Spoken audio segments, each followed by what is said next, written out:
Nama saya Ardi. Saya bekerja sebagai penjaga malam di sebuah pabrik tekstil tua di pinggir kota.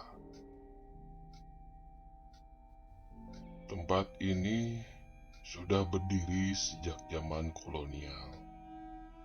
Bangunannya besar, sepi, dan jujur saja, terasa tidak wajar.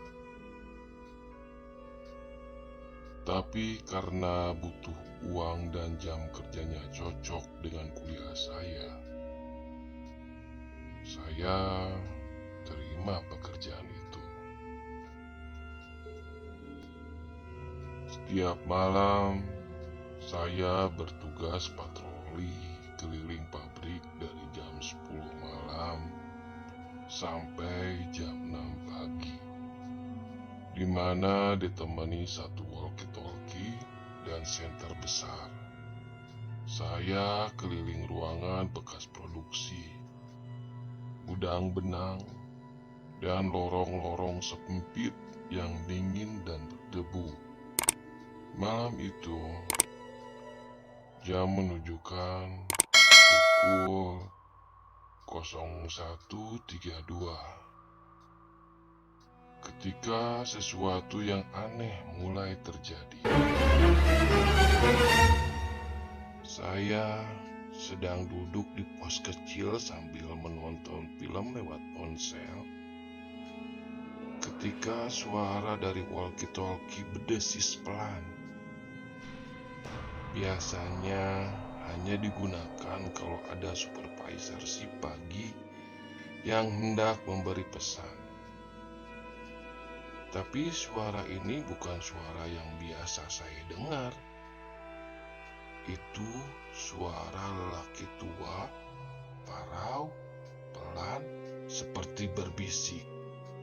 Apapun yang kamu dengar malam ini, jangan lihat ke belakang.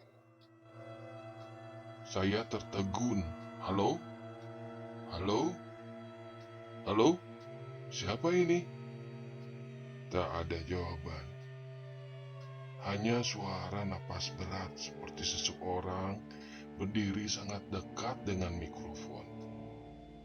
Saya merinding, tapi mencoba berpikir logis, mungkin prank radio.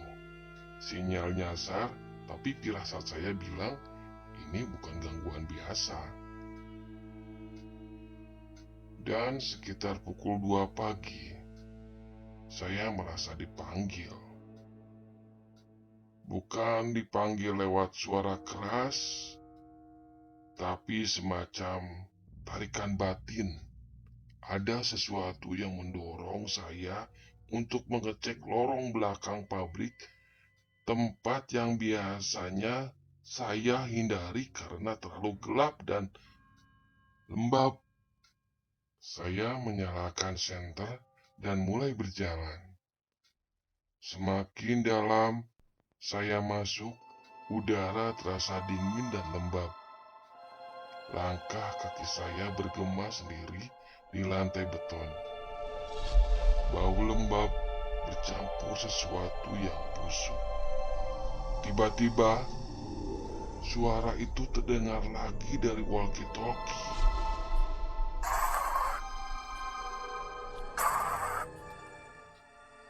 Kamu mendekat, jangan lihat ke belakang, Ardi. Saya memegang. Suara itu tahu nama saya. Padahal saya tak pernah menyebutkan identitas saya. Saya ingin berbalik, melarikan diri, tapi langkah kaki terdengar di belakang saya. Langkah yang berat, pelan seperti seseorang yang pincang. Langkah kaki itu semakin dekat. Napas di belakang leher saya terasa hangat, tapi saya ingat pesannya. Jangan lihat ke belakang. Saya menahan napas, tubuh saya gemetar, tangan saya memegang erat senter. Ardi, kamu ingat aku? Itu suara perempuan, tapi bukan suara ibuku, bukan teman, bukan siapa-siapa. Suaranya serak, panjang, seperti bercampur dua suara sekaligus. Lihat aku, Ardi. Satu kali saja.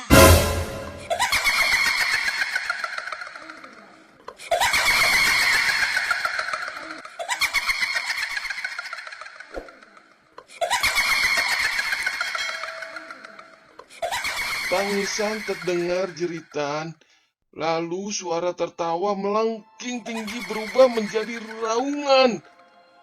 Saya berlari, tak peduli apapun, saya harus berlari sampai kembali ke pos.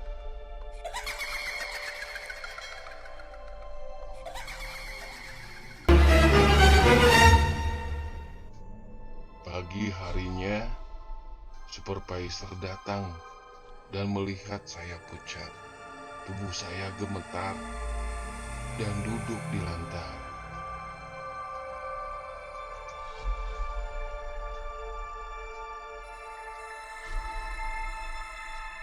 "Kamu dengar suara radio semalam?" tanyanya.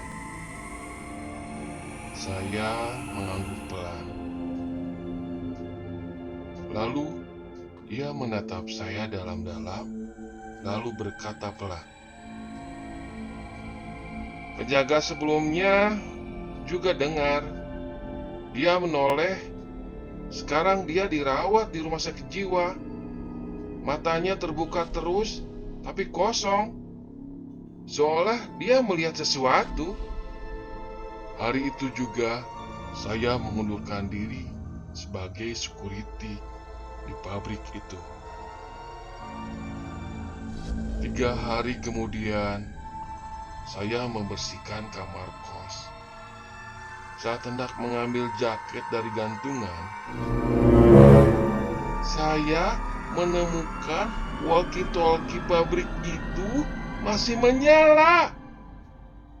Padahal saya sudah mengembalikannya. Suara lirih terdengar dari speaker.